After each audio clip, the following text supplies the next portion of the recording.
channel. My name is Martine, and if you are new here, I do videos on Vedic astrology mainly, but also with some tropical insights, and I focus on both relationship and natal astrology.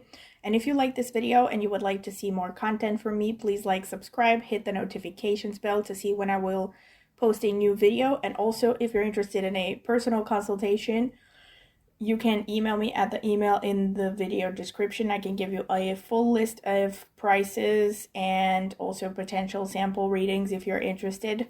And also, I have started a tarot channel more recently than this channel, and of course, I'm going to be linking it in the video description as well as in the pinned comment. And if you're interested in tarot, you might want to go ahead and check it out. I would greatly appreciate it. Maybe consider subscribing as well. Thank you. So today's video is going to be the video that I talked about discussing Britney Spears' horoscope.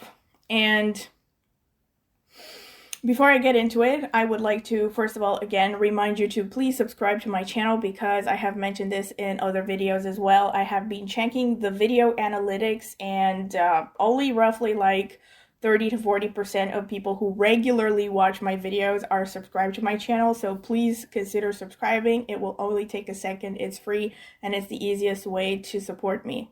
And also, of course, click on the notifications bell if you would like to see when I post a new video. Thank you. So, getting straight into the topic at hand, which is Britney Spears' horoscope. I'm going to make a disclaimer from the beginning that I'm going to be rambling a bit because I have looked over her charts.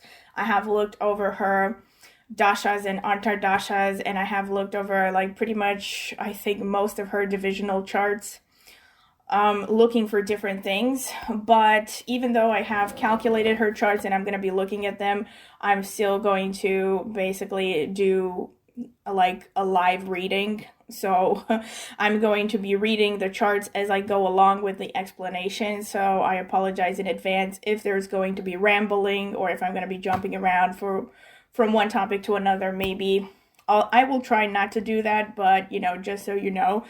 Also I'm going to start with a short introduction with respect to Britney Spears. I'm not going to get into her biography, so I want to say that as kind of a disclaimer that I'm going to be looking at her horoscope mainly from a intuitive perspective. There are some things that I know about her, of course, that she is a famous international singer, being an older millennial, being born in the late 1980s. Of course, I grew up pretty much around the time when she was at the height of her fame. And I even liked some of her songs, like many people. Can't say that I was her number one fan or something, but yes, she had a lot of popular songs.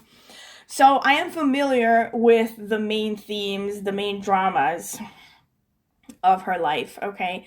But I'm not gonna, I haven't read any biographies, so I don't know, like, super in-depth what has happened. I actually only found out relatively recently that she was under a conservatorship. Like, I had no idea. Apparently it's been going on since 2010, and I think I mean I didn't even know about it because she was putting out songs every now and then, so, and she also seemed to be going on concerts and tours and whatever, so I don't know, I just had no idea that she was basically under this very restricting arrangement that her family had put her under. So yeah, that's something that I wanted to say right off the bat. So I'm going to be going straight into it with her general career, because I have to say it has stood out to me immediately that, of course, she was born to be a singer. Not just a singer, but a performer. And actually, I have actually looked at even her Chinese chart, and I know I haven't spoken about Chinese astrology on this channel yet, and I'm not an expert, but I do know, I would say, quite a lot in Batsa, for instance. And if for those of you who maybe know Batsa, which is a Chinese astrology system, I can say that Britney Spears' dominant element is her output element. So that means that basically she has the kind of profile that is perfect for a performer. So it's really the kind of people who are, this is their element, right? They are born to be either self-employed or performers, in basically different ways of being self-employed.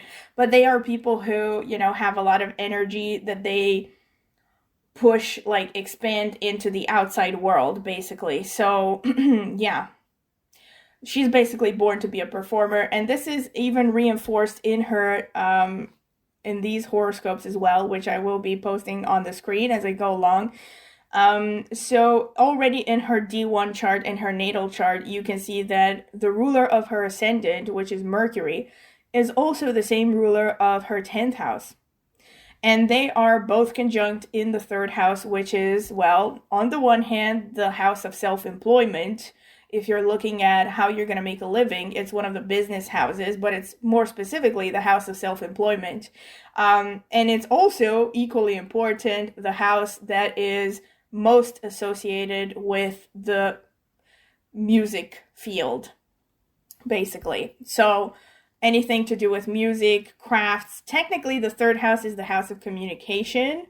But it is also most specifically the house that you want to look for to see if someone is going to be a musician as well. And already she has that. So this is something that I see just right off the bat, okay, just within the first few seconds. So clearly, she was in the right field. She is in the right field, okay? Music and performing is something that she was born to do. So already, aside from that, the second most important thing that I looked for, actually, is her childhood. And as far as I know, so her parents, I think, were divorced. Or are they, I don't remember exactly. Are they divorced or are they still together? They don't seem to be very united, in any case, her parents. But I think, if I remember correctly, when she was a child, she was being pushed to perform by her family. And I mean, whether they were divorced or not is actually kind of irrelevant, because in any case, and the reason I say this is from an astrologer's perspective, I have seen charts of people who felt like, they didn't have a family, like they felt like orphans, or they had really abusive mother figures or father figures. And on the surface, the family was united, quote unquote. So the parents were married, but the child was, didn't really feel like she had anyone or he had anyone. And so looking at her charts, I can tell you how I can see that she has perceived each of her parents. But aside from that, what I was going to say is that, considering the fact that this conservatorship is something that she was placed under by her father and, well, her entire family, because her family supported her father, as far as I saw, I would have expected to see, something that is really, really telling about bad family relations. However, I mean, I see a few things, let me put it like that, but, they're not the kind of signs that, let's say, I think a beginner astrologer would immediately see. They're not the kind of, like, red flags that immediately stand out, you know what I mean?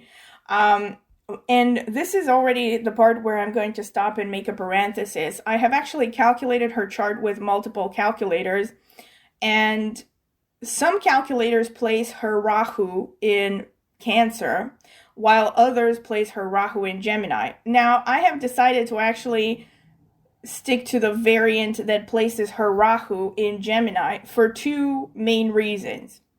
First of all, Rahu in Gemini would put her Rahu in the 10th house, which would explain her extreme drive to succeed, and the fact that her entire life was basically about, well, being center stage, being a public figure, and from a very young age, she was, while she was, I think, to some extent pushed by her family, definitely, I think her family could see that, she was going to be a gold mine, probably, but I think it was also she herself who was, also looking at her horoscope, like I said, I think she was born to be a performer and a musician, I think. I think, maybe not a musician, maybe she would have been something else like a public speaker, but I think considering the fact that she already had a beautiful singing voice and she was very pretty, Venus is very strong in her horoscope as well.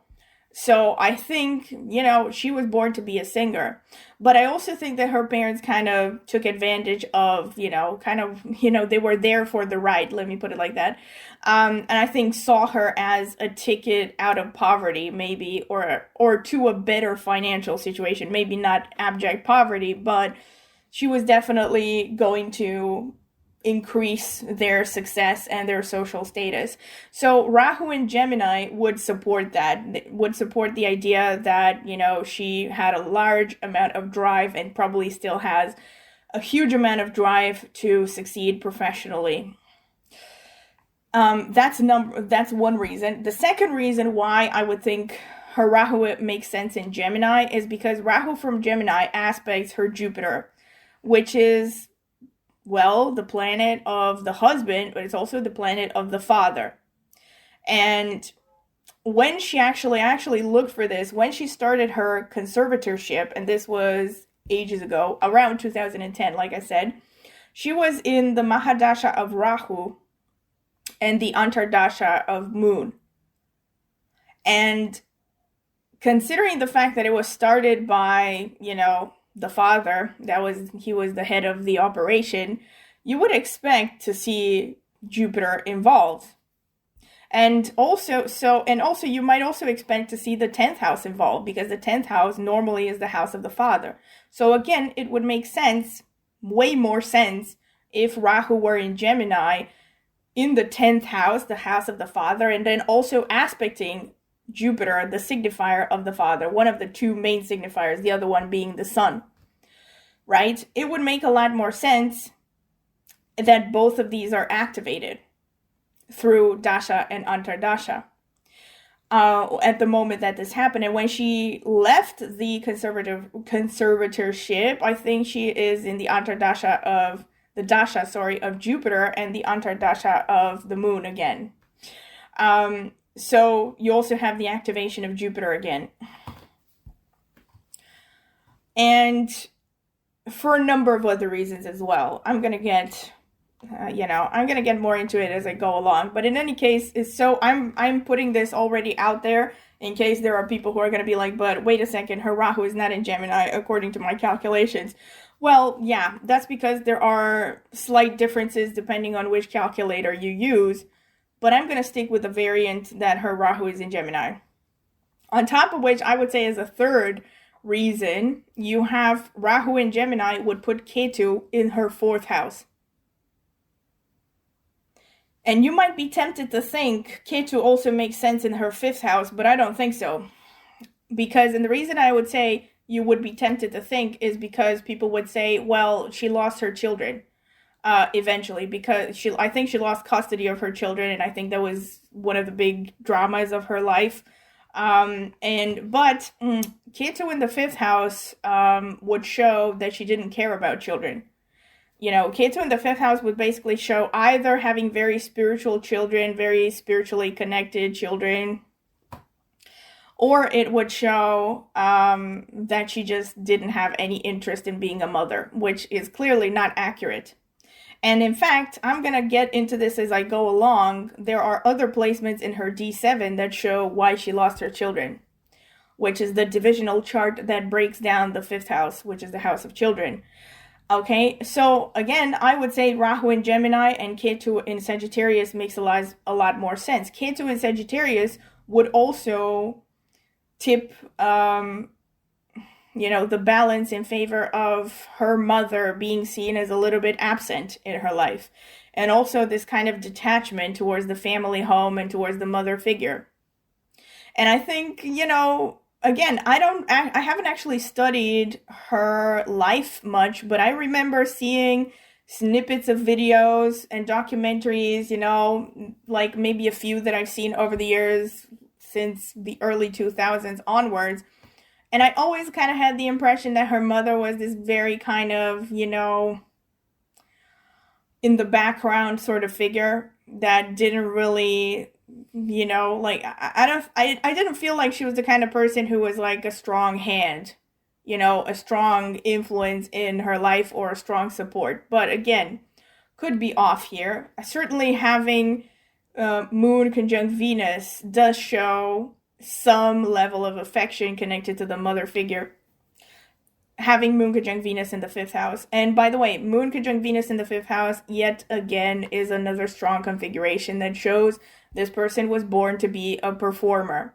Usually when you see heavy 5th house, these people are very individualistic, very creative, and also having Moon and Venus in Capricorn makes her very, very driven to express herself creatively. Because Moon is the house of the need, it's the compulsive side of you, and then Venus is the planet of creativity, and then you have both of them together in the 5th house. So, yes. What else was I going to say? About her career, not only this, but she also has, in her D10, she has Leo as the ascendant. So the D10, once again, is the Dasamsha chart, or the D10 divisional chart, which is breaking down the career path. And she has Leo as the ascendant. So already this reinforces the theme that she is born to be a performer. What I also kind of see actually in her chart is that it seems to me like the father figure is really a strong presence. So I wouldn't necessarily say just by looking at these horoscopes that, there's some kind of a weird karmic bond or like karmic debt happening between her and her father. But one thing that I do see is that you see a lot of influence of the father figure. So even in the D10 chart, you have Sun conjunct Jupiter. So it's like the father figure, of course, could also just show male figures. In the D10 chart, the Sun and Jupiter can show managers, gurus, teachers, but it also kind of shows father figures, right? Mostly male figures, or let me put it like patriarchal figures. So that's a strong influence on her career path. And you have this conjunction again happening in the 5th house, which again further emphasizes her desire and her path of getting into the performing arts. This could have also been like a good placement for, like I said, it could be any kind of performing arts, even acting. And I think she was into some acting, but it wasn't very successful, I think. But in any case, it supports this. So, let me see.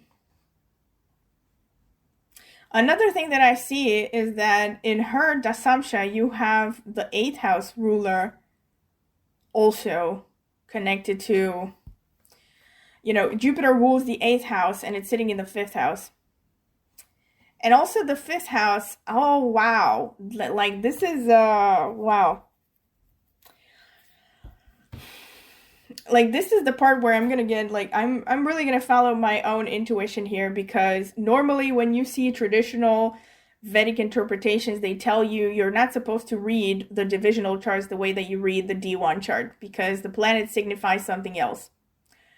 However, I don't fully agree with this, because, and again, I'm going to border on psychology here, because, that theory, it's like if you, especially as a woman, actually irrespective of your gender, but it's kind of like the relationship with the father colors the relationship with every male in your life.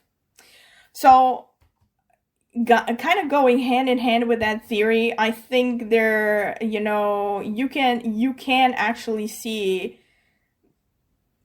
the Sun as a father figure even in the D10 chart. And what I saw now that I noticed was basically Sun and Jupiter being in the 5th house. The 5th house is actually the house of subordinates in the D10. So basically, and I don't think this was inaccurate. I mean, again, this is just based on stuff that I have heard. I haven't done extensive research on her life, but I think her father was working for her, which explains the resentment. And it's also, I'm going to get into something that I remembered a little bit. But basically, her father was working for her. So, he was subordinate to her. And also shows that her subordinates are, stubborn male figures, And also ruling the 8th house shows a lot of... So the 8th house being connected, first of all, to the ruler of the ascendant in the D10 shows a lot of ups and downs connected to the career. It shows a lot of painful transformations. So that, I think, really matches her. Because. And here we have actually a further reinforcement of her becoming a musician. Because, more specifically, a musician, right? I mean, like I said, she already had the placements from the D1 that showed potentially a career in communication, performing, blah, blah, blah. But more specifically, in the D10, you see that she has Venus, ruler of the 10th house, in the 2nd house. So the 2nd house is actually the house of the voice. So it's like, and also, not only that, but when you see the 2nd house, this shows, again, her career involves working with her family of origin, the 2nd house. But the 2nd house also, like I said, so it has to do with the voice. And you have the ruler of both the 3rd and the 10th houses are in the 2nd house. So the house of communication, self-employment, the 3rd house, and the house of career path, trajectory, the 10th house, are united in one planet in the 2nd house, which is the house of the voice, of the vocal expression. And again, probably the 2nd house that has to do with music, right? So normally there's actually an entire theory connected to this. If you want to see the strength, let me put it like this, the level of inclination a person has towards becoming a musician, right? You have to look at certain things, and also to see which kind of a musician, right? So if she would have had a lot of Jupiter connected, let's say, to the 10th house or something, she would have been a classical musician. But I think the 3rd and the 2nd houses are the houses that you want to see very well represented in order to see a musician. That's what I was getting at. So, and also, let's see, what do we have here? Rahu conjunct Moon in the 8th house. Yeah. This is really kind of painting a picture, because I'm also having in mind the other placements that I saw in her D10, in her D9 chart, sorry. So this is her D10 chart. So she has Rahu conjunct Moon in both the D9 and the D10. So that's where the instability comes from. In fact, to top this, in the D9, she has Moon in Ardra conjunct Rahu. So, and I'm saying this especially to the people who commented, because I don't remember, someone commented on one of my community posts that maybe she has gone through emotional instability because her moon is in Shravana. No, that's not it. It's because she has Moon conjunct Rahu, and also because she has Moon in Ardra in the Navamsha. But I'm going to get into that. She also has other placements. There are multiple things that kind of point in the same direction. But for now, what is interesting to notice is, like I said, so she has Sun and Jupiter in the 5th, okay, which on the one hand shows, again, reinforces a career in the performing arts, career in the, in the public, being a performer. And on the other hand, enforces the idea that somehow the father figure could be a subordinate, and also that subordinates are male figures, patriarchal figures that are stubborn. The sun in the 5th can also show, because the sun is the king, right, and it's falling in the house of subordinates, it's kind of like clashes, right, power clashes between you and your subordinates.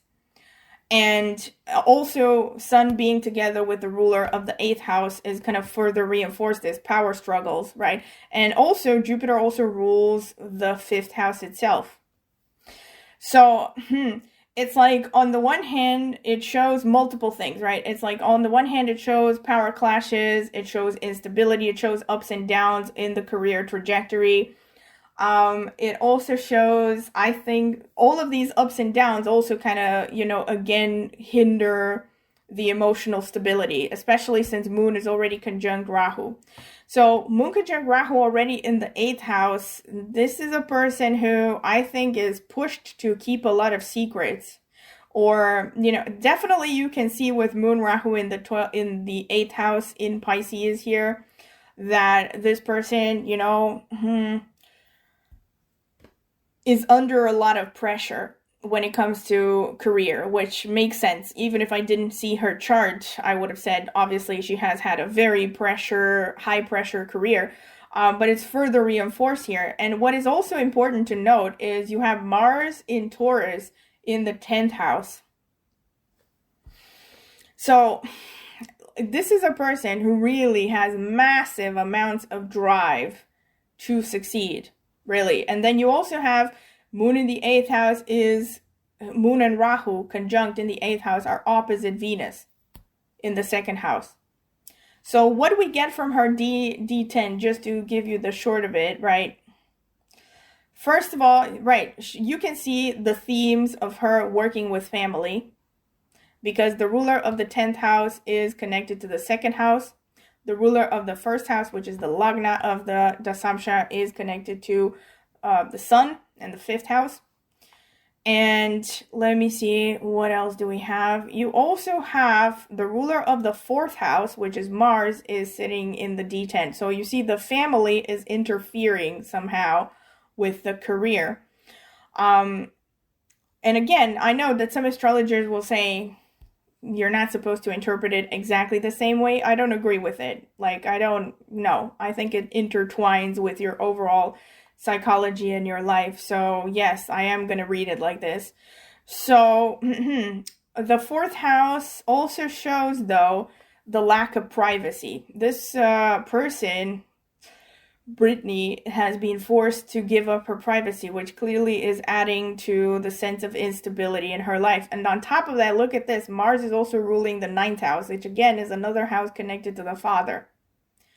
And it's falling in the 10th house. The influence of the father or the gurus or the teachers, or I don't want to use the the feminist definition, right? The patriarchy is influencing her career, because you see it's like, the 9th house shows guru, so people who are above you in your profession, which in her case, most likely, are male figures, probably, who told her what to do, how to sing. There were even these, now that I remember things about her, there were these, videos online that showed that she was actually pushed to suppress her real singing voice, because her natural singing voice is very deep, and it was like they tried to craft an image of her of this baby, this sexy, cute, whatever kind of girl, especially early on in her career when she was a teenager.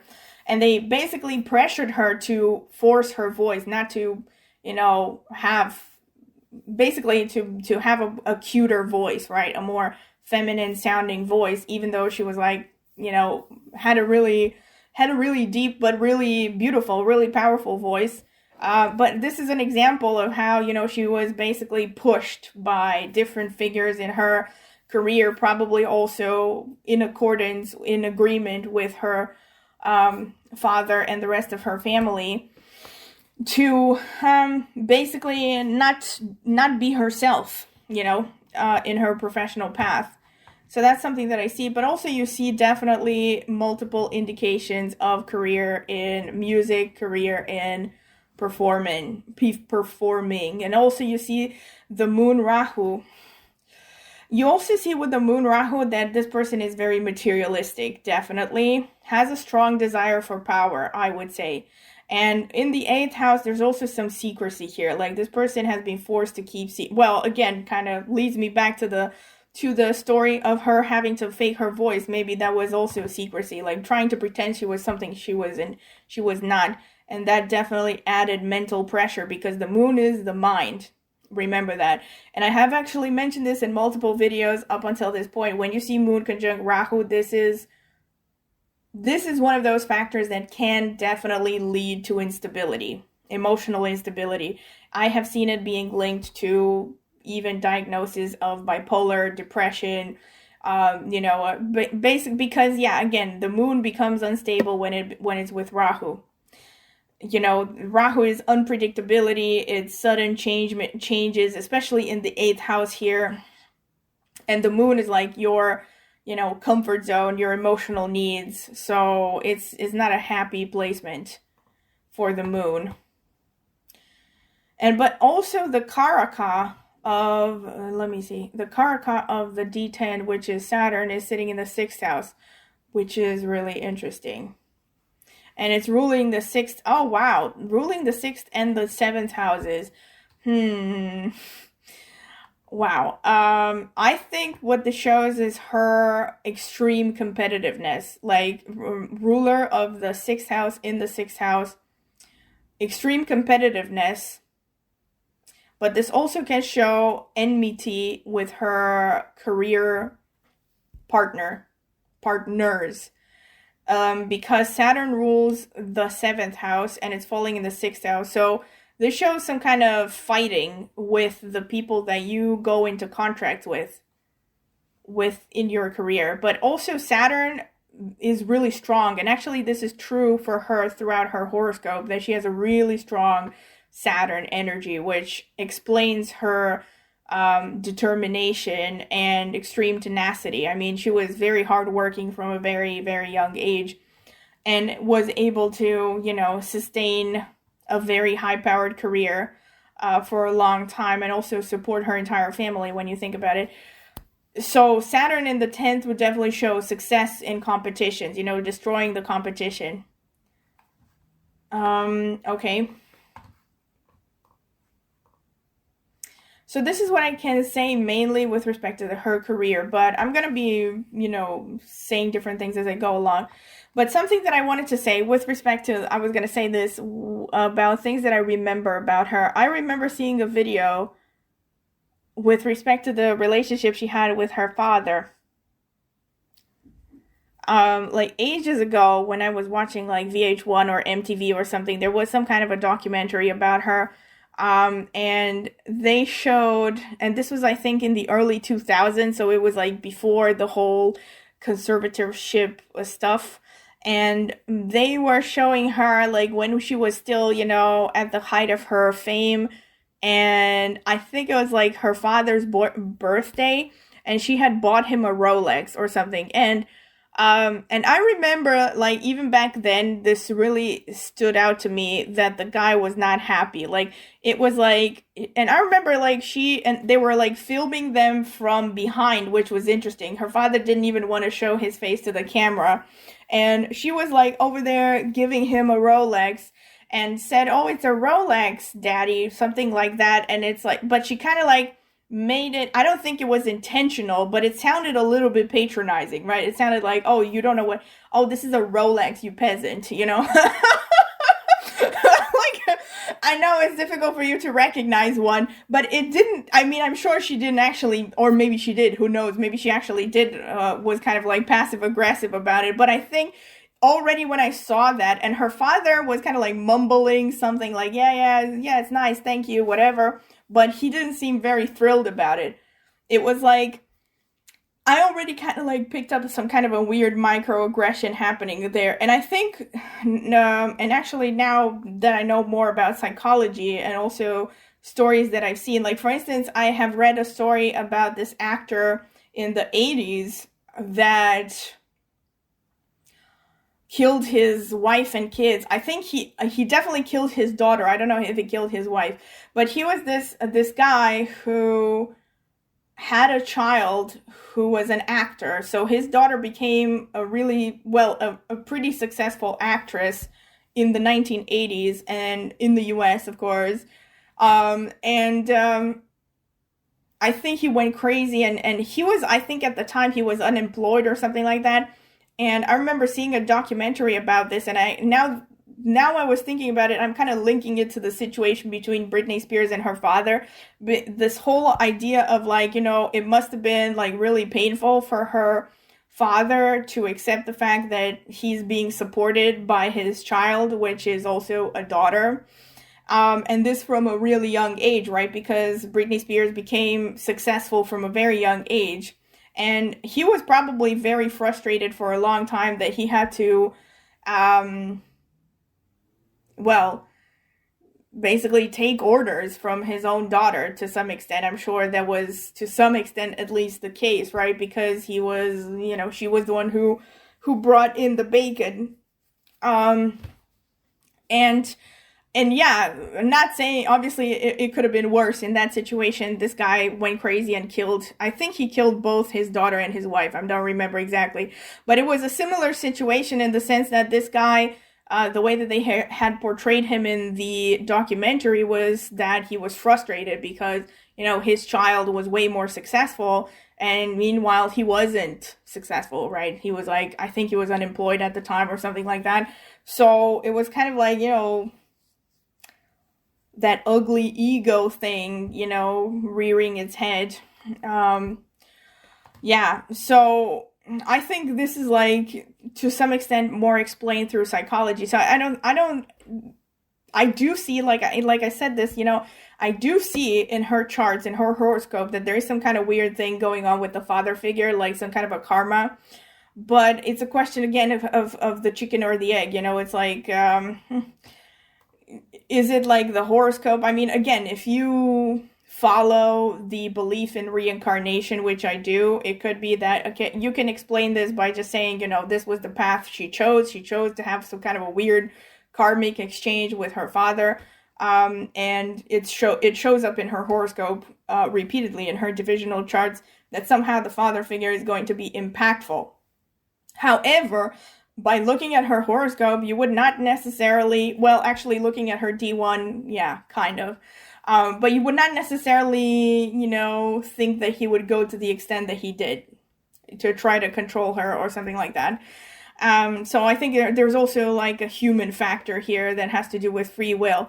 But going back to the D1, right? So now that I have looked at her career trajectory a little bit, let me see. Actually, wait, let me continue a little bit with the career trajectory. Let me look at the D9 chart. So in the D9 chart, the Navamsha, you have her ascendant is in Pisces, and her, again, you see Jupiter being very emphasized here. Jupiter, again, is connected to the ruler of the ascendant.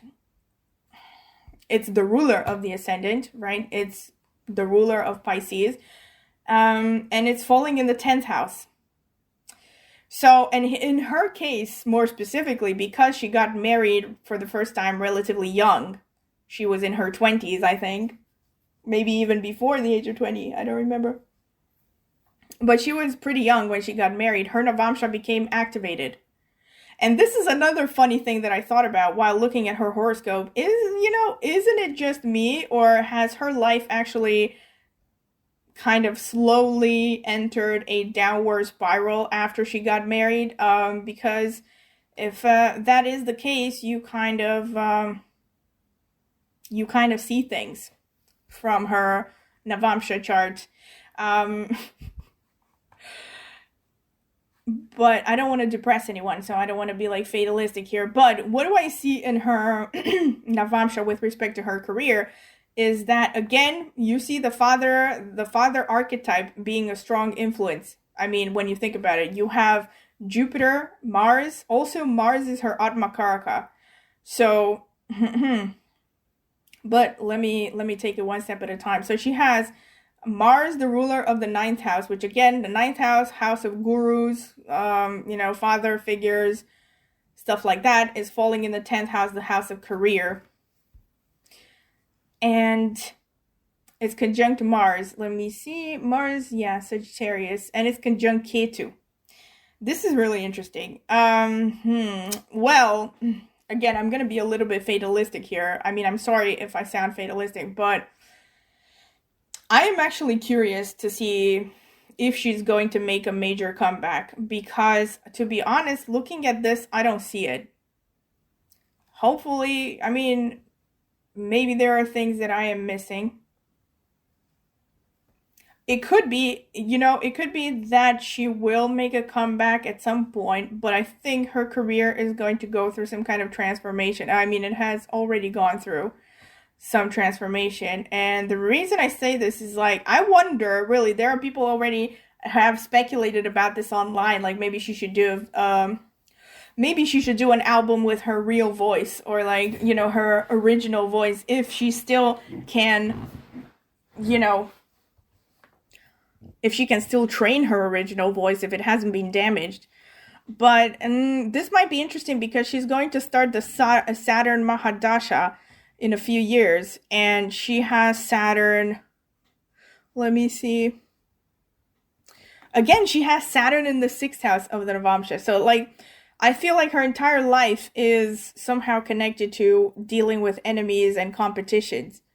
This is a large portion of what she has to work with in this life, especially since it's Saturn here, so it shows, like, issues that take a long time, issues that will eat up a lot of her energy, and it's connected to the 6th house, which is a house of enemies and competitions. And again, Saturn falls here in Leo, which is, again, the sign of the father figure. Very interesting. But with respect to her career, the reason I was saying I don't know about a comeback is because she has Ketu conjunct Mars here. And Ketu normally kind of shows that, not necessarily that the person cannot be successful, but Ketu will tend to show a lack of interest. So I don't know if she will still be interested in having a strong career. I mean, which kind of actually is already to some extent true. She hasn't been that focused, and now she has recently, gotten married and pregnant or something. So I don't think that she's gonna prioritize the career as much after her midlife. And let's see, what else do I see?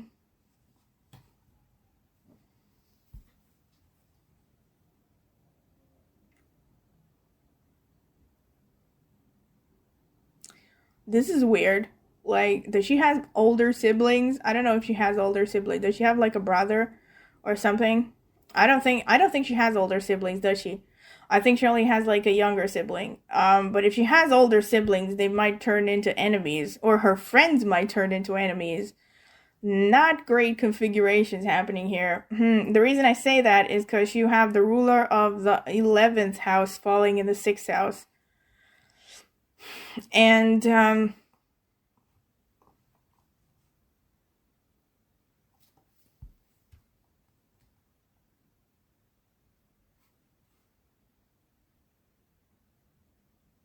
look at this, the ruler of the 6th house is falling in the 9th house. Yeah, so there's, like, definitely some enemy relationship going on with the father figure. Because the 6th house is the house of competitions, competitors, and enemies, basically. And there's, like, in her horoscope, there are multiple links between these archetypes. Like, somehow the father is an obstruction. And let me see. Also, like I said, she has Moon in Ardra. Like, and really, when I saw this, I was like, oh my god. Because when I posted recently that post I made on Ardra in my community tab, I hadn't looked at her chart. So now when I looked at her chart and I saw that her Moon is in Ardra and conjunct Rahu on top of that, even though Rahu is not in Ardra, it's still a conjunction. I mean, and it's falling in the 4th house, which is the house of happiness, which unfortunately is already thwarted in her case. So, because if you have Rahu there, what I also find very interesting is that in her case, the nodes are reversing after midlife. So she went from early on in life, prioritizing her career and giving everything to her professional life and the public and all that. And now Rahu is falling in the fourth house, which shows that her priority is about family and motherhood. But it also, unfortunately, can show that there will be problems in achieving emotional stability and happiness in the home with Rahu sitting there. The moon, let me see. The moon, though, is ruling the fifth house. So, okay, it's a silver lining. So there could be happiness and joy, could be, again, children. Like, now that she's pregnant, maybe she will have better luck at actually being able to be a mother with this child than the other ones. And let's see. Also,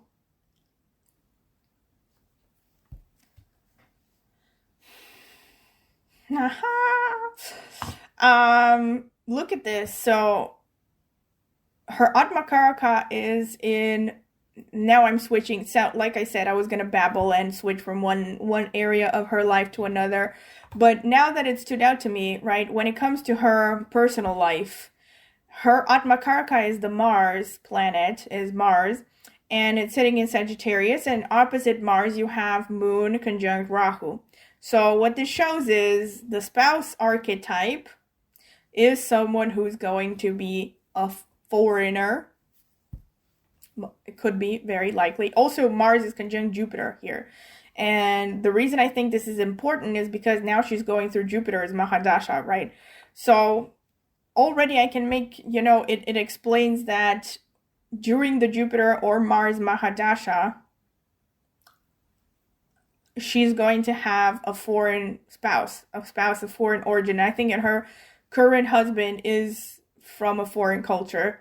And also with the moon there shows most likely a person who is younger. Also shows a person who is, quite good looking. And what else do I see? There is still, I would say, a lot of drive towards her career. But like I said, I don't know about her I don't know about her reputation. Let me put it like that, making a comeback with Ketu in the 10th house. Normally, Ketu in the 10th house of the of actually any chart, especially the D1, the D9, or the D10 charts, will tend to show that the person will have a hard time getting recognition. So I wonder, I don't know, maybe I'm going to be wrong. And it would be interesting to see what's going to happen actually in Ketu Antardashas, right? Or if I don't know if she's going to go through Ketu Mahadasha. But if she's going to go through those, there might be, increase of her reputation and her career. Let me see what else. Whoa. So seven.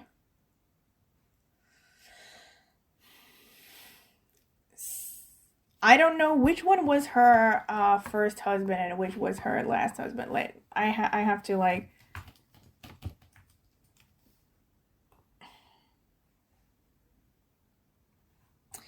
Okay, so now she's married to her third husband. Okay, third husband. Let me see. Right.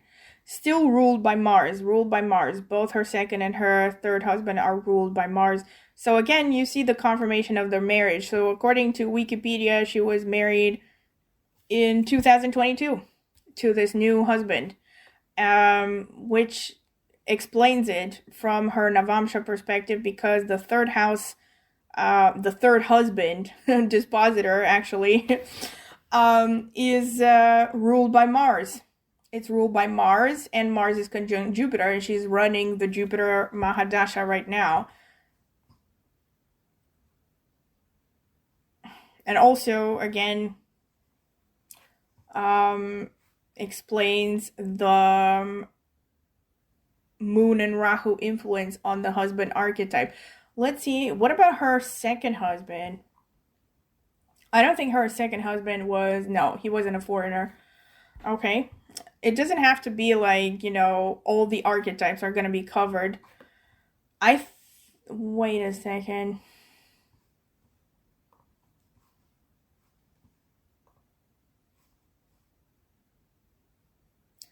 Okay, her third husband is way younger than she is. Very interesting.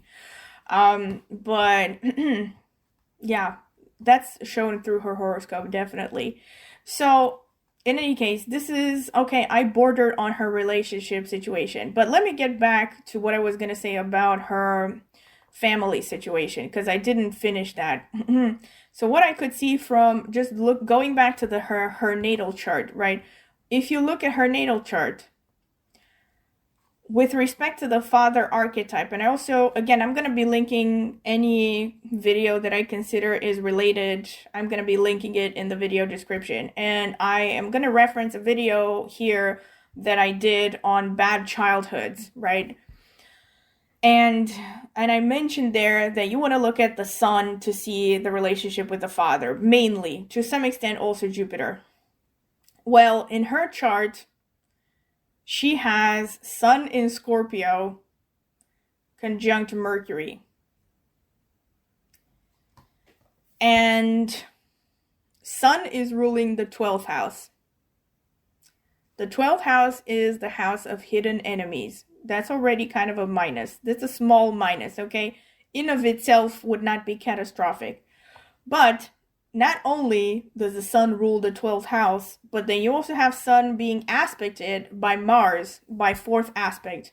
1, 2, 3, 4, right? So Mars is in Leo, aspecting the sun by 4th aspect. Like I mentioned also in that video, I have actually seen Mars aspecting the sun or the moon where there are cases even of physical violence between the parent and the child. However, doesn't necessarily mean physical violence. It could be just, butting heads. It could be arguments. It could be passive aggression.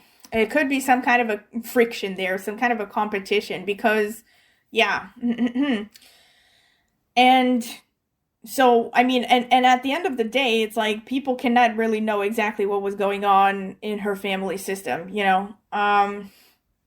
but so you have Mars there aspecting the sun, so that's one minus. So you already have two minuses with respect to her father archetype, right? The fact that the sun, first of all, sun in Scorpio is not a very happy situation, and it's falling in Anuradha nakshatra, which is ruled by Saturn, which is a very controlling energy around the sun.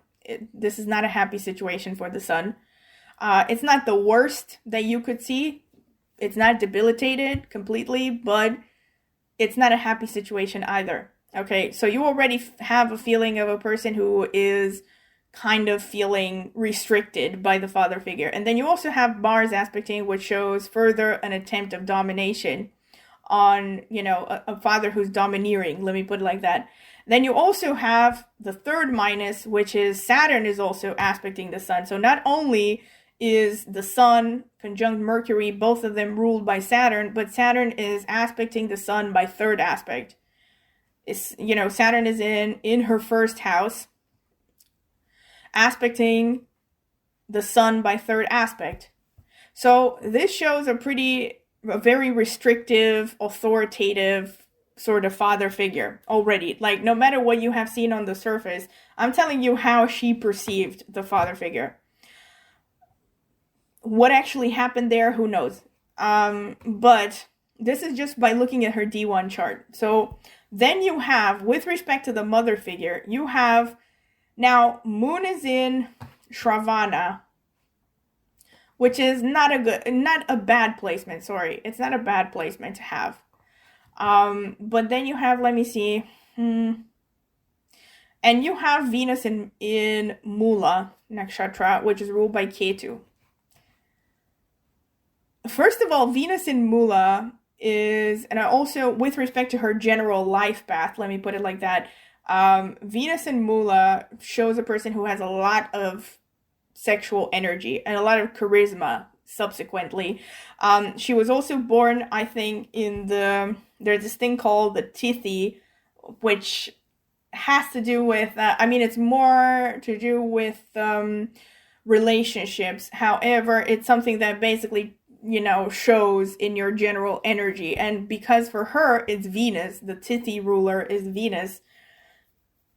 This is a person who has a lot of sensuality, a lot of beauty. So, and I think that also added to her entire drama throughout her life, because she was from the beginning kind of sexualized and taught to exploit her looks, and then at the same time she started getting bashed for exploiting her looks, which was typical like media perception of women.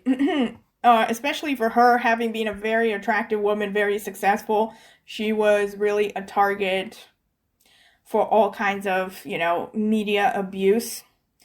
But this is something that just made me, she has a very strong Venus energy, a very strong Saturn. So this shows that she's a very disciplined but very intense person at the same time. Also strong Mars energy. Mars is her Atmakaraka. Saturn is her Amatyakaraka, which shows, so the Atmakaraka is the ultimate path of the soul in life. And for her, it's Mars, and again, it's falling in Leo, in Uttara Falguni, which is ruled by the sun. So again, very creative, strongly creative drive in this life. Again, I kind of digressed on this because I was talking about the parents, but these are things that I noticed, okay? I'm going to be talking a little bit at the end about her karma and her general energy. But yeah, about her parent situation, back to this. So I don't think that Moon in Shravana is a bad influence. I think with respect to her mother, the relations were probably decent. But with Ketu in the fourth house, I guess the mother was not a strong parent, not a strong enough presence, I think, to make her feel secure and protected. And Moon conjunct Venus again shows a person who, on the one hand, can be very self-absorbed. I also did a video where I talked about the Moon-Venus aspects and the problems they have in relationships.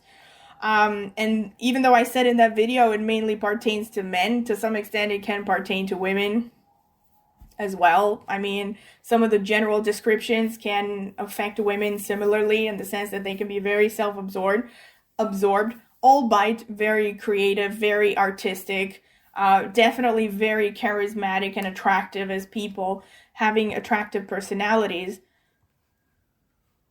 So this is something that I see, but the thing that actually struck me initially when I just looked at her chart was that she doesn't have like a bad situation connected to the second house. If you look at the second house, you just see Jupiter in the second house, although Jupiter itself is not happy. It's in Libra, in Swati nakshatra. So it's not the happiest placement in the world, but Jupiter in the second house is a kind of benign energy. So you wouldn't necessarily think, oh, this person has had a horrible childhood, right? I think initially the relationship with her father and her family overall, the family of origin, was really good. But again, on second glance, you start to see all these bad aspects surrounding the sun energy, surrounding the moon energy, to a lesser extent, the moon energy.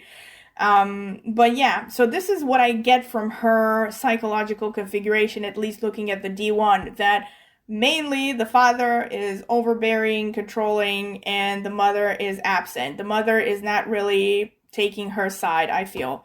And then what I see in the D9 is like even worse in the horoscope, because you see Moon conjunct Ardra. Moon conjunct Rahu, and Moon is in Ardra. So this person has a lot of emotional intensity. And now that I think back at all the things that I've seen about her, it's kind of all falling back into place when you think about the fact that she has Ardra in her Navamsha. And I also have mentioned this in several other videos, that I think the Navamsha is actually a much better predictor of your energy, of your inner energy, your core, right? So it's especially since the Navamsha becomes increasingly more powerful as you age, you know, it's the nakshatras in the Navamsha are very telling in explaining your overall energy and your trajectory. So Moon in Ardra shows a person who has a lot of intense energy, very willful, very, very, very self-driven, but also, especially conjunct Rahu, a lot of emotional instability. So these are my 2 cents on this situation. Is something like, remember when it started? I think what happened was that in the early 2000s, right, when she started acting out, she was basically acting against the restrictions that she felt, not just from her family system, but also, or more specifically, from the media and the public. And I think, the stuff that were, because I remember at the time, even though I don't think I was even online, but, you would read magazines and it was like some kind of a scandal about her, that she had shaved her head, that she had attacked someone. I remember there were instances where she was called a bad mother, that she would neglected her child, that she endangered her child, that, that she attacked some paparazzi, all kinds of things, that she was participating in wild parties. And I think really looking at her chart, not just the fact that she had Moon in Ardra in the Navamsha, has also having Mars conjunct Ketu makes a person very brave, but very impulsive. A person who really has a hard time controlling their, their rage. So I think what happened was the acting out, unfortunately, gave her father and people, I'm guessing the father is the main culprit, because he's the one who, with the power struggle here, even according to the horoscope, there's a power struggle happening with the father figure. So I think it's like he kind of took advantage of the situation to try to label her as unstable. But if I would have looked at her chart, to be honest, and I would have seen the things that I'm seeing, I would have just let her basically do whatever she felt like, because I think the problem was that she, her acting out was against the media, and then her family basically controlled her, which was a huge mistake, especially for an Ardra native, because it's like the best way to, weather a storm is to just wait for it to blow over, do its thing, because, and it's basically how you're supposed to deal with Ardra natives. Also with these configurations, Ardra natives can actually resort to things that are very impulsive, very unpredictable, even things like self-harming and stuff like that. So these are not easy placements to have. But it makes a lot of sense. It makes a lot of sense to me that probably she always felt like she was pushed into some kind of a mold that didn't fit her true self. This is what I see. And if I were to, again, play a little bit of, I don't know, CSI, detective energy, detective / psychic intuition here, if I were to try to put myself in her shoes, I think looking at her energy, she probably thought, oh, I'm going to push hard. I'm going to, she was like throughout her 20s, probably pushing, working hard, giving it everything she had with a lot of energy. Also, she has the 5th from the Swa. The Swa is the sign that the Atmakaraka sits in, which is Sagittarius in her case. The 5th house, which shows innate qualities that you bring from past lives. I also did a video on this. I'm going to be linking it in the description. Is ruled by Aries and Mars. And again, Mars conjunct Ketu. This shows a person who is very brave, very impulsive, has a lot of physical energy, very much a go-getter, So I think her whole probably inner drive was, oh, I'm going to achieve, I'm going to succeed, I'm going to be materially successful. And then once I reach that level of success, I'm going to enjoy the fruits of my labor. But what happened to her was that, probably she reached a point where she was like, well, shit, people are not allowing me to enjoy the fruits of my labor, because And again, you can't help but sense that there is something to do with chauvinism here, because, if she had been a man and she had reached that level of success, and she would have started going to parties and I don't know, all kinds of weird stuff, right? Nobody would have said anything about it. It would just be like, oh, well, boys will be boys. But because she was a woman, she was probably pressured to stay in that, mold of being some kind of a Disney princess. And now people saying things that now I know. I heard some rumors that she posted naked pictures of herself on Instagram and all this stuff, and people are actually saying like, oh, maybe she actually was unstable. Maybe her parents were right.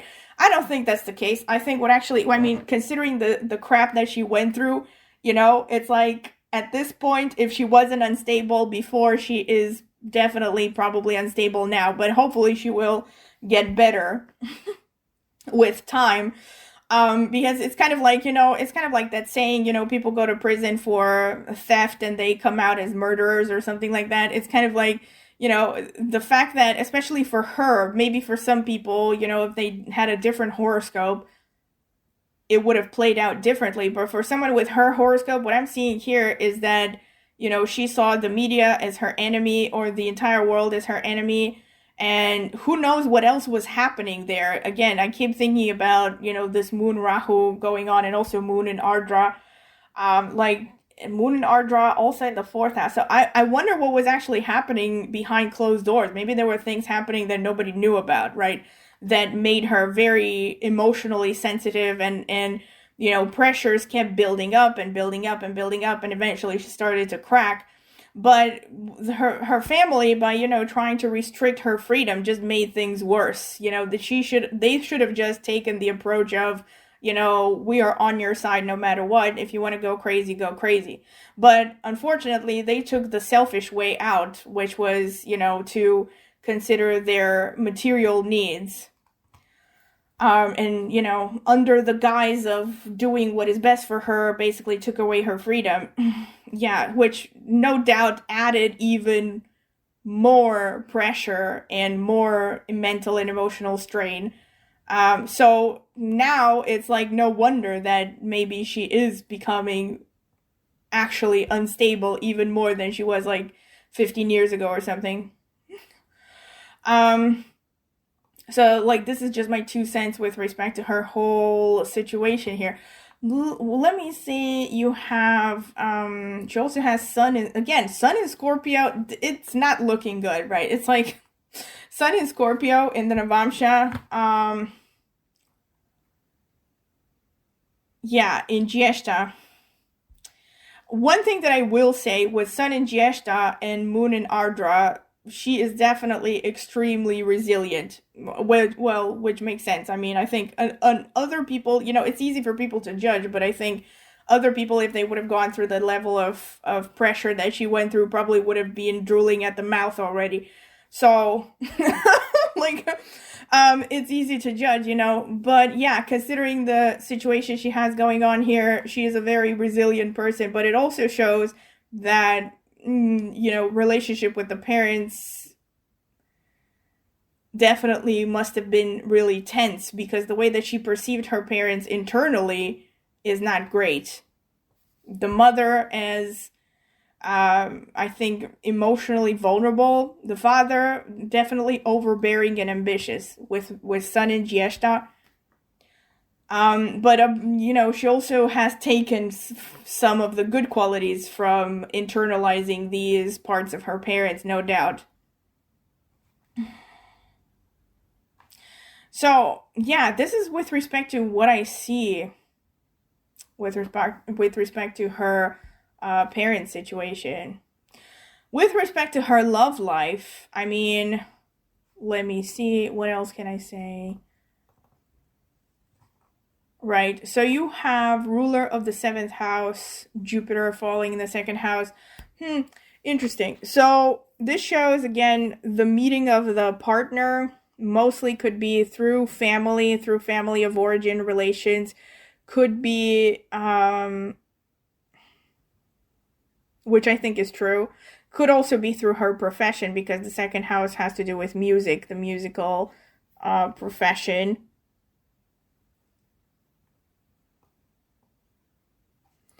The Darakaraka is Venus. Interesting. Darakaraka is Venus and it's conjunct the moon. Yeah, I think really for her it does apply. That video that I did on Moon Venus issues and how they play out in relationships, I think they really do apply to her because Venus is the Darakaraka as well. So it would apply to how she views relationships, how she relates to her spouse. But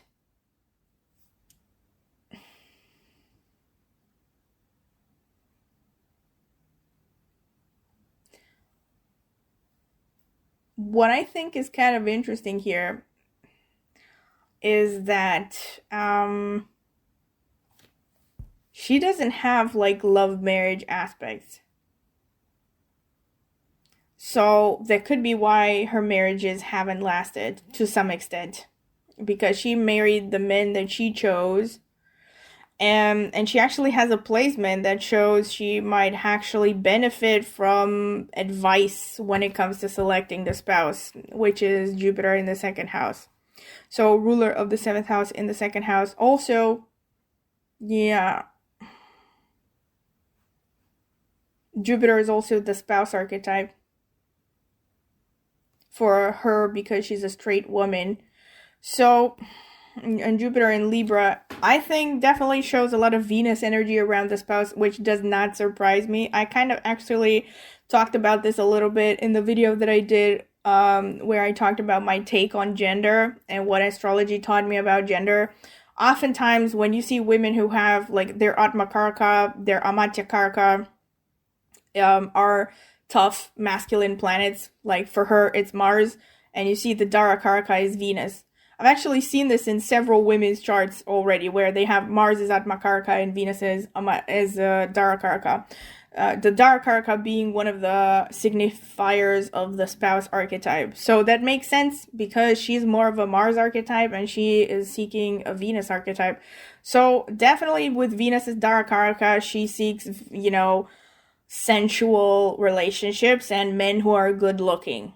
So Venus as Darakaraka especially means you focus on sensuality, beauty, and you expect these things from the spouse, from the life partner.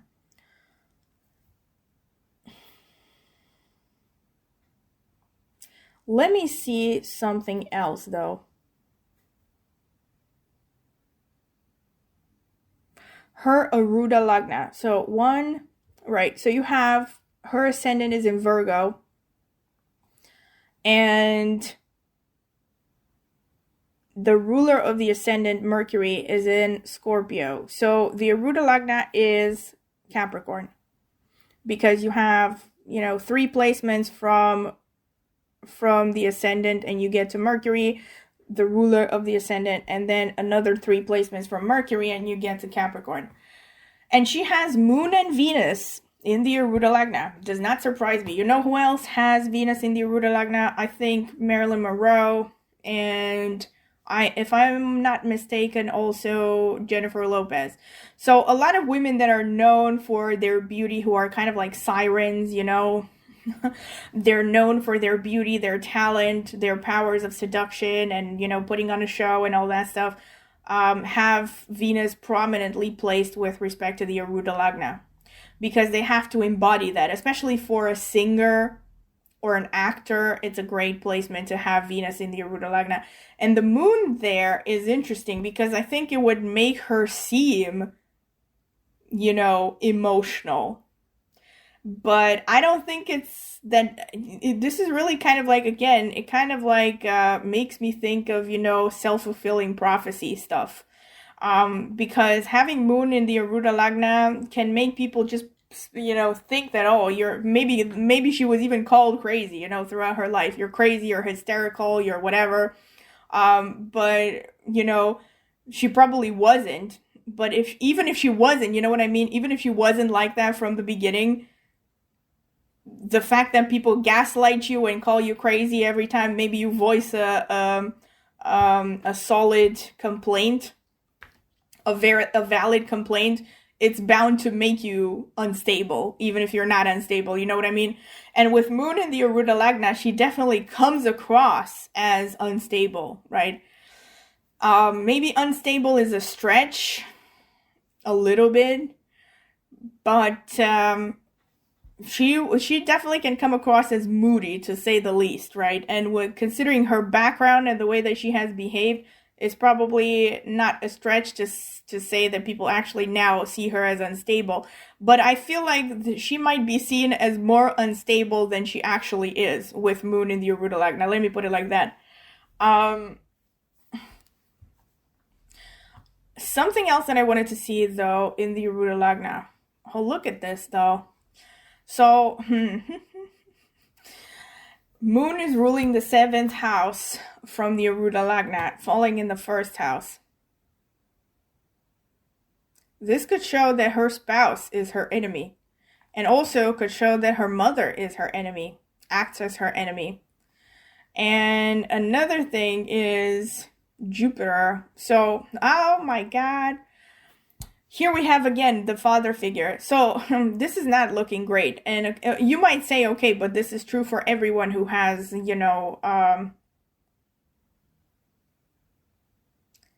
this is true for everyone who has, Arudha Lagna in Capricorn. Yes and no. I mean, for her, it is, with respect to the mother being an enemy, it's even further emphasized by the fact that the ruler of the 7th from the Arudha Lagna is actually sitting in the Arudha Lagna.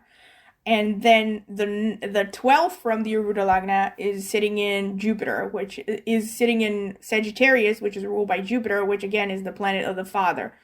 So you can also kind of see that the father figure is a hidden enemy. And this is kind of interesting here because the difference between hidden and open is that, her mother maybe contradicted her to her face. What I also think is interesting is that she has Venus here. So, this could also show unmarried women are her enemy.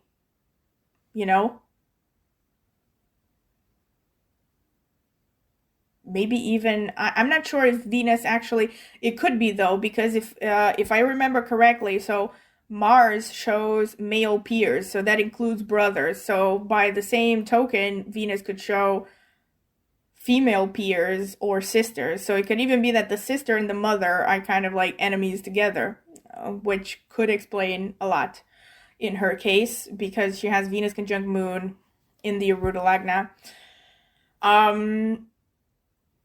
But the father being a hidden enemy could mean that she was not aware that he was an enemy. Okay, so that again could explain a lot. Like maybe early on in life she was really blind to what the father's real intentions and nature was, real character.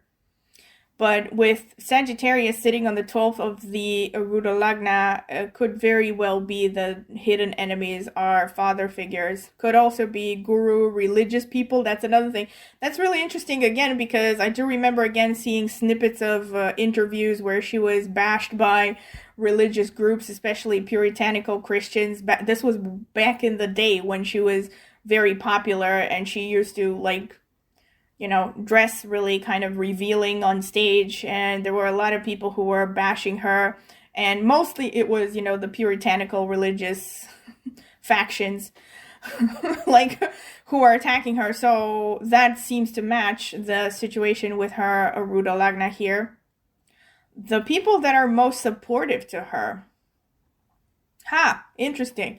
The people who are most supportive to her are shown by the 9th from the Arudha Lagna, which is occupied by Saturn. And it's also funny.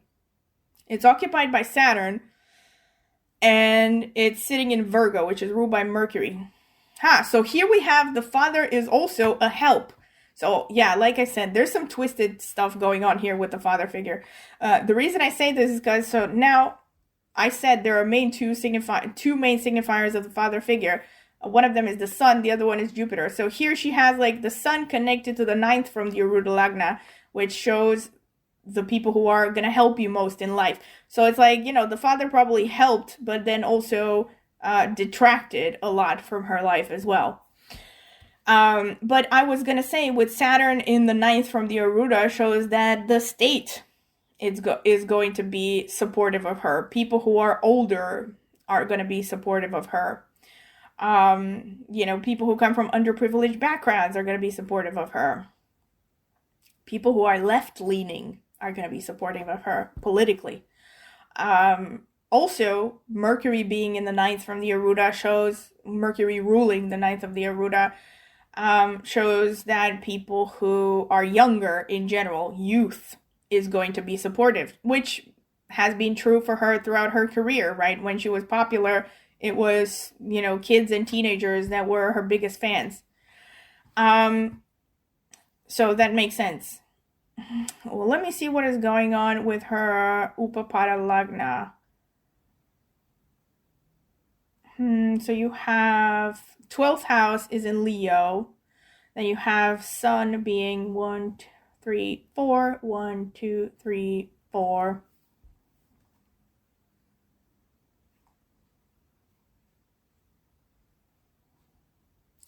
So her Upapada Lagna is in Aquarius.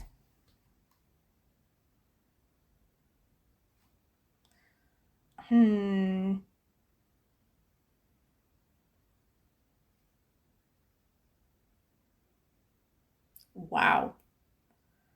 I was looking at the ruler of her Upapada, and so she has two rulers, right? One of them is Saturn, the other one is Rahu. And Saturn is falling in the 8th house from the Upapada, which would show she's going to meet her husbands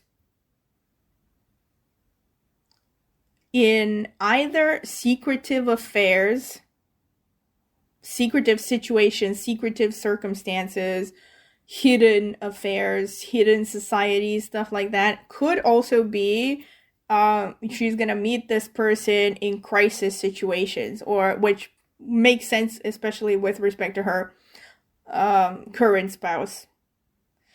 So because the ruler is sitting in the 8th house, and then a second ruler is sitting, let me see, 1, 2, 3, 4, 5. Also in the 5th from the Upapada, that shows meeting through, having fun, or, parties. 5th house can be anything you enjoy, creative pursuits, considering the fact that I think her previous husbands were in the entertainment industry, at least one of them was. This seems to check out as well.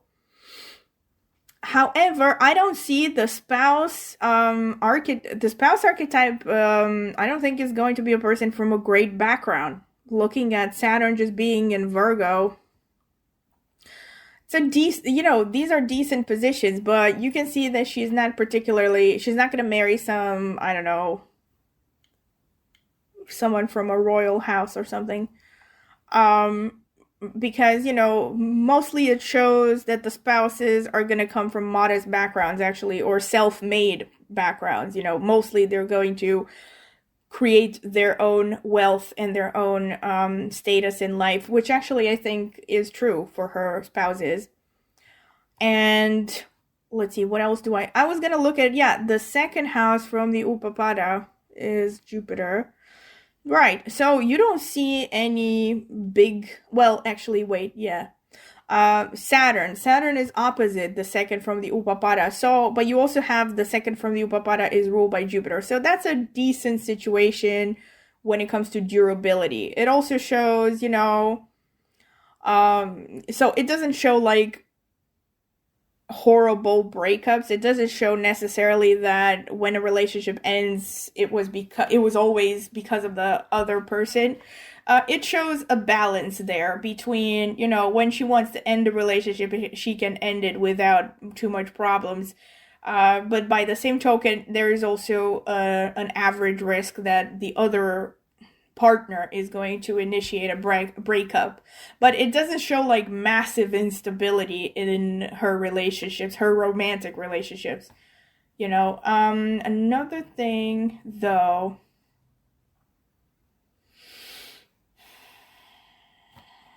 massive instabilities. Actually, to some extent, I take it back, because falling in the, 8th house, did I say 8th house? Yeah. So the Upapada, well, one of them actually, there is a balance. Wait, there is a balance, like I said. So it is a possibility that she will have some relationships that end abruptly and quite brutally, bad breakups. But she also has a fair chance of having like stability and happiness in romance as well, because she has two rulers of the Upapada. One of them fall in the eighth house from the Upapada, the other one falls in the fifth house. So eighth house is not a great one. It shows sudden breakups, um, sudden endings. Oh my God. Okay, now I just realized something that is not good.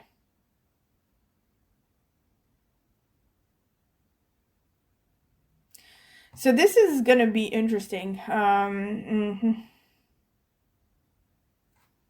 Wow, I don't even know if I should say this, but I mean, I feel like it's not a nice thing to say, but she has actually a configuration that could show bereavement. So it could be that, one of her spouses might pass away. But again, this would be interesting to check. So maybe, just maybe, although I doubt it, again, I still mainly stick to the idea that her Rahu is sitting in Gemini. So it will be interesting to see what is going to happen in the future. If she does suffer bereavement, it will actually be a further confirmation that her Rahu actually is in Gemini.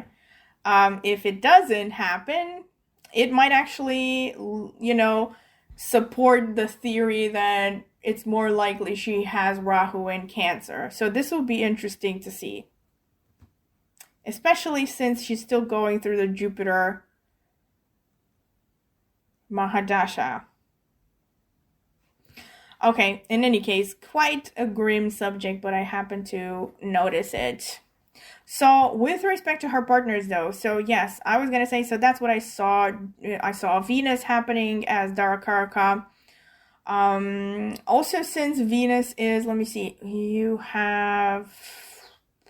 So there is some influence of Saturn happening around the spouse archetype. You have Saturn opposite the seventh house in the natal chart, and you have Saturn. No, you have Saturn opposite the seventh house. So, with respect to age gap in relationships, it could go either way, as I think it has for her. One thing that is likely, one thing that you can say is that most likely there is an age gap between the spouse and her. Which one of them is older or younger is variable.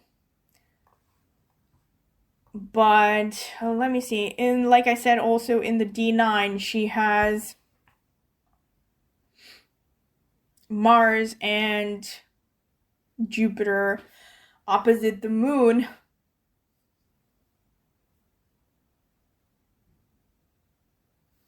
Opposite the moon and Rahu. So I think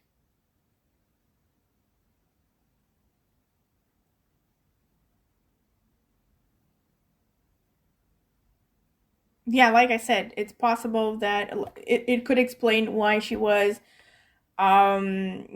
she is married now to a person who is from a semi-foreign origin. And again, foreign origin does not necessarily mean someone who, is fresh off the boat or an immigrant or has come from, actually lives in a different culture or a different country. Could be someone from the same country, but there is some kind of a foreign origin to them.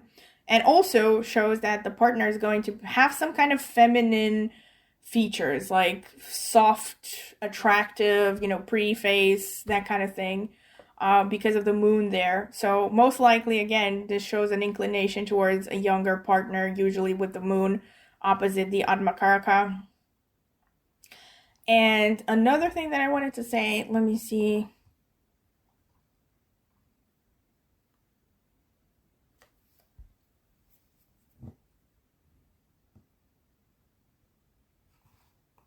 Now, that's pretty much it. But yeah, I was going to say about her life path in general. So about her karma. She has, her Atmakarka is Mars and it's conjunct Jupiter in the Navamsha. And it's sitting in Sagittarius. So the Sagittarius sign is her Swa. And the 5th house from Sagittarius in the Navamsha and in the D1 shows the talents you bring from a past life. And like I said, for her, the talents she brings from a past life are connected to Mars, because Mars rules the 5th from the Swa. So Mars is conjunct Jupiter, and it's also conjunct Ketu. So this shows this person, again, has a lot of drive, a lot of bravery from past lives, a lot of physical stamina, a lot of optimism as well. Athleticism is an innate talent, which I think definitely was true for her initially in her career, because she was also a dancer and started out as a dancer, and her dancing abilities have helped her throughout her career. And another thing, let me see, in the D1,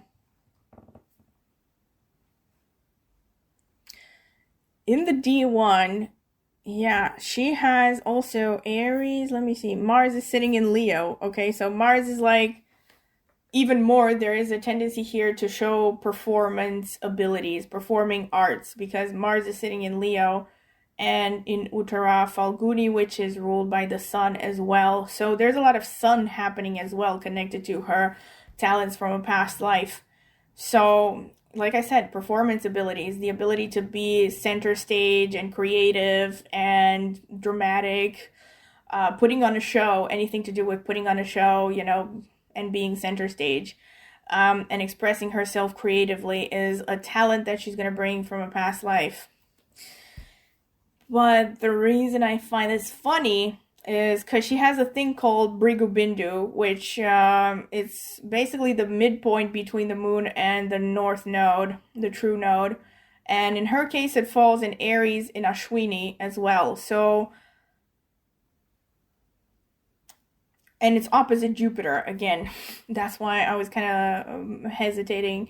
It's really weird. So definitely I feel like there's like something to do with the father figure here, because yeah. So the Brigu Bindu here is shows your ultimate purpose in life, basically what you're heading towards by the end of your life, what you are meant to experience. And Brigu Bindu in the 8th house of the horoscope of the natal chart generally shows a tough path in life, right? Lots of transformations, lots of ups and downs, basically banging your head against every wall. It's like you're going to be tested to the max if you have this placement.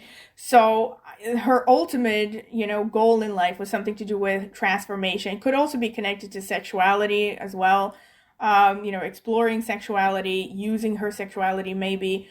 But with the 8th house above anything else, it's about ups and downs, the 8th house is basically like the Wheel of Fortune in tarot, it's like, makes me think of those lyrics from Ace of Base. What you gonna tell your dad? It's like a Wheel of Fortune, and it's like, it's up and down. It's like sudden changes, sudden crises, at every corner. 8th house also can explain, mental health. And, well, like I said, in her case, I think the mental health and instability are kind of, shown in her horoscope and coming from the experiences that she went through. Not because they were like written, I think, in the stars, but maybe that's me being naive. I don't know. But I think it's like her instability to a large extent was triggered by her environment, no doubt, irrespective of whether you want to see it as karma or just happening. But the Brigu Bindu here, Aries is opposite Jupiter also, so Jupiter again is like the signifier of the father. So maybe there's also, again, her destiny something to do with the relationship with the father. Jupiter rules the 12th house. So it's hidden enemies, but also creation, creativity, something to do with, and also the ruler of the Brigubindu is Mars, which is sitting in Leo again. So her path, definitely, it's repeated, like I said, throughout her horoscope. Her main destiny in life was to be a performer, no doubt about it. She was meant to be a performer. So I don't think she would have been happier being anything else. But you can also see the Jupiter aspect there on the Brigubindu. So I think it's like something also to do with the father figure. And also Jupiter is also connected to Leo and it's ruling Mars as well. So I feel like somehow the path was like intrinsically connected somehow to conflicts with the father figure. And let's see if there are any other aspects.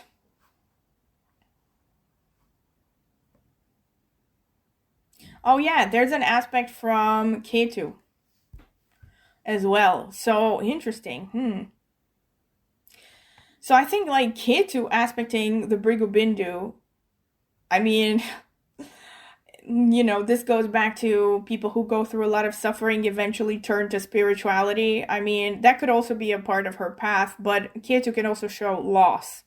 So part of her destiny was to experience a lot of loss. So, I mean, and it's these two things actually go hand in hand. It could also be that she will turn to spirituality at some point. Not religion, I stress this, it's spirituality or spiritual practices. But that remains to be seen.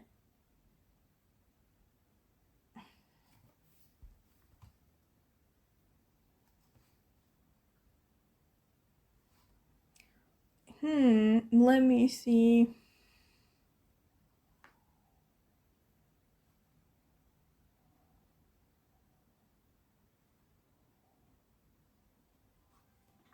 With respect to her appearance, because I haven't talked about this is the last thing I'm going to say, because like this has been dragging on forever. But with respect to her physical appearance, I now see, I mean, definitely Moon conjunct Venus is an aspect that shows beauty in a woman's chart, especially. It can also show beauty in a man's chart, especially with respect to the face, because the moon generally rules the face. And in her case, Venus also rules the second house. So it's kind of like further emphasized somehow that this conjunction will impact the way that her face looks. So Moon conjunct Venus is a very feminine energy, and it takes to, in a woman's chart, makes a woman really attractive. And again, you see the influence of Saturn. She has Saturn in the first house, and she has Venus conjunct Moon in Capricorn, which is ruled by Saturn.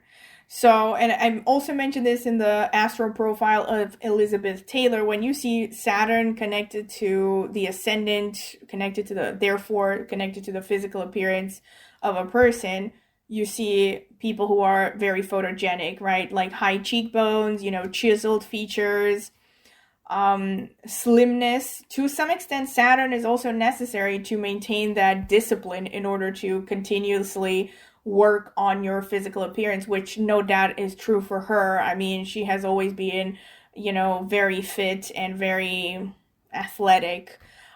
So definitely a person who worked very hard on her appearance as well, but also definitely has that, natural beauty as well with Venus conjunct Moon. A very feminine face as well. Very pretty features. Venus is like the embodiment of feminine charm and seductiveness, and especially with her, since she has this conjunction in the Arudha Lagna as well, it's further emphasizing that people see her as a Venus archetype, as a moon archetype as well. So a person who's very feminine, very charming, very seductive, which I think was definitely true throughout her life. And this is interesting. So let me see. With respect to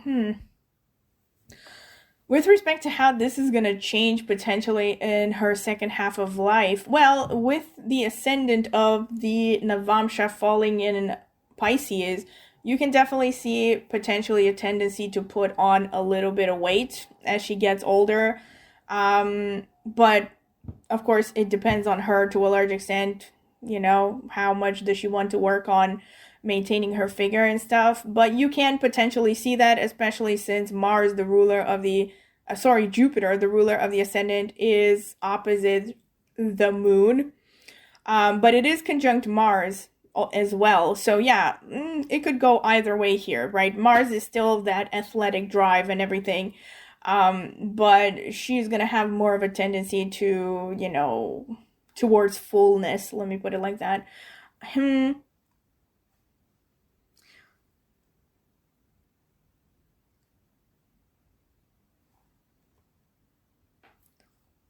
Right. What is going to be missing though is the Saturn influence.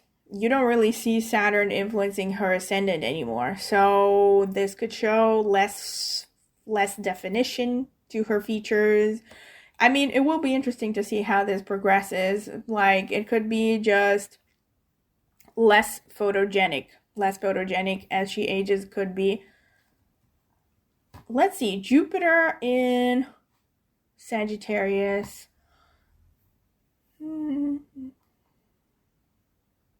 Right, it's still falling in Mula.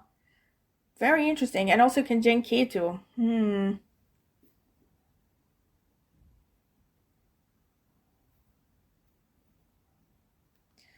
This is weird. Like, I feel like as she gets older, she will just become increasingly understated, which makes sense for a lot of people, I guess. But I say this with her because she has Ketu. So she might even, as she gets older, might just have less interest in the way that she presents herself. That's another way to look at it.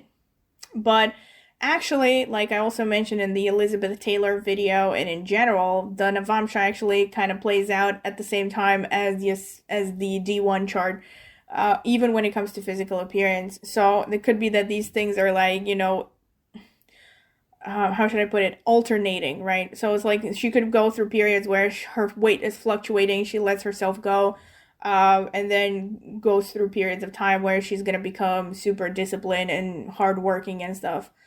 But with Ketu, actually, now that I see connected to her ascendant ruler in the Navamsha, could actually increase her attractiveness, and could have explained, again, added her to her attractiveness throughout her life because for a woman, it makes a woman more,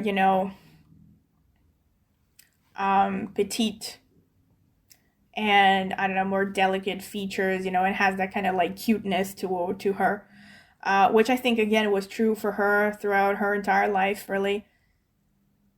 But yeah, pretty much this is what I can see. I think I have covered pretty much everything that I wanted to talk about, and of course, I could go on forever. Oh yeah, one final thing that I wanted to say though, about her children. I don't know if I'm going to post her chart. I'm just going to say this because I'm not going to get into detail about her children. But she has in the D7 chart, which is the divisional chart that explains her children. It's really interesting because if you look at both her D1 and her D7 initially, you might think, well, she's probably going to have daughters because, I mean, and again, this is kind of speculative, and some astrologers will say that it doesn't even, it doesn't even count. But I think to some extent you can speculate with respect to the genders of the kids. But the reason I say this is because, she has Moon, Venus conjunct in the fifth house. Those are both feminine planets. You would think, that shows that she's going to have girls.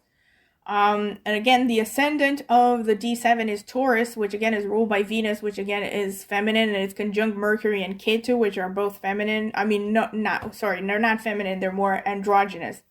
So it could be that her sons are going to be more androgynous, but then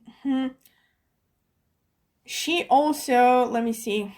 Yeah, actually, she has a little bit of Mars energy in the D7. That's what I wanted to say. So it could be that the little bit of a Mars aspect in the D7 tipped the balance in favor of her having sons, because she has Mars aspecting the seventh from itself, which is the fifth house in the D7 chart, which can show, the child is a male gender. of the male gender. And another thing that I wanted to say, like I said initially, you don't have to consider the fact that she has Rahu in Cancer to explain that she lost her children initially, because she has the ruler of the first house in the D7 conjunct Ketu, which is the signifier of loss. Okay, so, and again, I don't want people to panic like, oh my god, because again, it depends. I'm sure that it depends on many other things as well. But it is one signifier that could explain why she lost the relationship with her kids, because as far as I have read, her kids are actually, not only, did she lose custody, but her kids are really just, not rooting for her, or like they're no longer a part of her life or something like that. So that could be an explanation, because as I also mentioned in that video with bad childhoods, K2 connected to anything shows a feeling of loss with respect to that area of your life, whether it's parents, whether it's career, whether it's whatever the heck it is. To some extent, there is something there that creates a feeling of loss, okay? So this is something that could be explained in her case. Okay, so this is it, pretty much what I could see, and I apologize for the rambling. I know I have rambled quite a lot, but it was a lot to talk about. And I hope you have found this useful and you have found value in it. And once again, I would remind you to please subscribe if you have, and hit the notifications bell if you would like to see when I will post a new video. And also, if you're interested in a personal consultation, I do consultations on a wide variety of topics in astrology, and I also do tarot readings. You can check out the video description, and I will leave my email address there. You can write me for further details. Thank you.